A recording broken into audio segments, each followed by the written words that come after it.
semuanya, selamat datang di podcast Ruang Perubahan. Tempat kita ngobrol santai tapi penuh makna. Di podcast ini kita akan membahas isu-isu sosial yang dekat dengan kehidupan sehari-hari, khususnya yang berkaitan dengan budaya. Hari ini kita akan membahas topik yang cukup luas tapi penting banget, yaitu perubahan peran gender, KBGO, multikulturisme, konflik sosial, disabilitas, dan agama. Semuanya kita lihat dari sudut pandang budaya. Bersama aku sudah ada narasumber kita, Kakak Zara Putri. Halo, terima kasih sudah mengundang saya di podcast ini. Kak, kita mulai dari dasar dulu ya.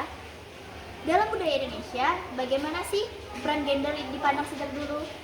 Sejak dulu dalam budaya Indonesia, peran gender sering dibagi cukup jelas. Laki-laki dipandang sebagai pemimpin keluarga, sedangkan perempuan sering dikaitkan dengan urusan rumah tangga dan mengurus anak. Pandangan ini dipengaruhi kebiasaan turun-temurun dan nilai sosial yang berkembang di masyarakat. Perubahan ini kadang juga menimbulkan masalah, seperti KBGO. Menurut kakak, bagaimana budaya dan lingkungan sekitar mempengaruhi terjadinya KBGO?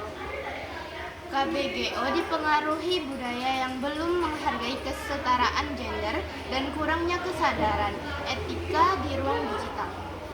Indonesia kan terkenal sebagai negara multikultural. Menurut kakak, bagaimana perbedaan budaya bisa mempengaruhi cara pandang terhadap gender?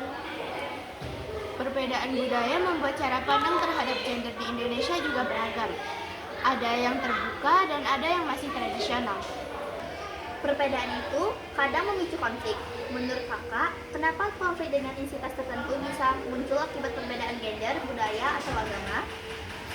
Konflik muncul karena perbedaan pandangan yang tidak disertai toleransi dan komunikasi yang baik.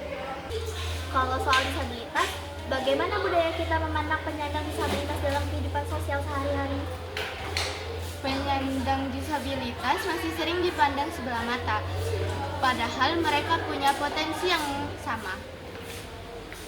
Apakah menurut kakak budaya kita sudah cukup inklusif terhadap penyandang disabilitas, terutama dalam pendidikan dan lingkungan sosial? Budaya kita mulai inklusif, tapi masih perlu peningkatan dalam fasilitas dan kesadaran masyarakat. Selanjutnya soal agama. Dalam kehidupan masyarakat, bagaimana hubungan antara nilai agama dan budaya dalam menyikapi perubahan peran gender? Nilai agama dan budaya saling melengkapi dalam menyikapi perubahan peran gender. Menurut kakak, apakah budaya dan agama bisa berjalan berdampingan untuk menciptakan sikap saling menghargai perbedaan? Budaya dan agama bisa berjalan bersama jika dilandasi sikap saling menghargai. Terakhir kak, apa pesan kakak untuk generasi muda agar bisa hidup di tengah perbedaan gender, budaya, agama, dan kondisi sosial dengan sikap saling menghormati? Generasi muda harus menghargai perbedaan dan menjunjung nilai kemanusiaan. Terima kasih banyak kak atas obrolan yang sangat membuka wawasan. Semoga dari podcast ini kita semua bisa lebih memahami bahwa perbedaan adalah bagian dari budaya.